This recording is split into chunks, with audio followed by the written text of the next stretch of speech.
Ánægjulegt að sjá okkur öll og blessist ykkur dagurinn. Vorið 2005 kom saman í Reykjavík fámennur hópur norrænna lækna og talmeinafræðinga sem allir höfðu sérmenntað sig í rödd og raddmeinum. Hópur skipaði vísindamönnum sem allir höfðu og hafa beint kröftum sínum af frumkvöðlastarfi hver í sínu landi.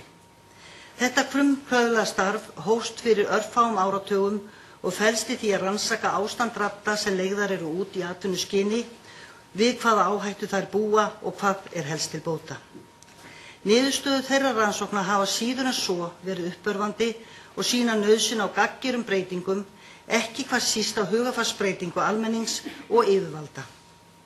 Þetta sérstaka rannsóknarsvið innan raddmeinafræðinnar hefur heitið Voice Ergonomics, sem í lauslegri þýðingu má segja að finna leiðir til að hlúa rödd sem beitt er í atvinnuskyni. Tilgangur fundarins 2005 var að ræða afar slæma stöðu slíkra radda, einkum raddakennara, og finna leiðir til að vekja áhuga yfirvalda á úrbótum í þeim efnum. Frá þessum fundi í Reykjavík vorið 2005 hefur þessi norræni hópur, Nordic Voice Ergonomic Group, að viðbættum hljóðfræðingum hist reglulega, borið saman bækur sínar hvernig hægt sé að vinna atvinnuröddinni brautagengi, en ekki hvað síst til þess að sameina krafta sína í þeirri baráttu að skapa viðunandi aðstæður fyrir munnleg tjáskipti. Þema þessari ráðstefnu er lita þessari baráttu, þar sem hér verður sýnt fram á hvernig hávaði í námsumhverfi barna hefur víðtæk skaðleg áhrif á rödd, heyrn og vellíðan og hvernig við getum bætt úr því. Þessi ráðstefna er haldin ekki síst til að heiðra minningu eins af félögum okkar sem féll frá í blóma lífsins, tæplega 50 að aldri. Anna Björk Magnúsdóttir var hálsni- og eyrnalæknir sem hafði sérmenntað sig á sviði raddmeina. Hún var það sem kallaði phonitrician eða raddmeinalæknir, sem er sjaldgæf sérmenntun innan læknisfræðinnar, enda var Anna sú eina með þessa sérmenntun hér á landi.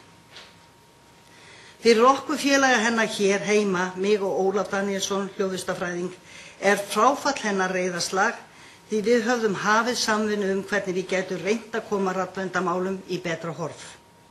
Fyrir Nordic Voice Ergonomic Group er þetta einnig mikið áfall því Anna með sinni glöggskyggni og reynslu var frábær liðsmaður í okkar baráttumálum fyrir utan að vera góður vinur og félagi.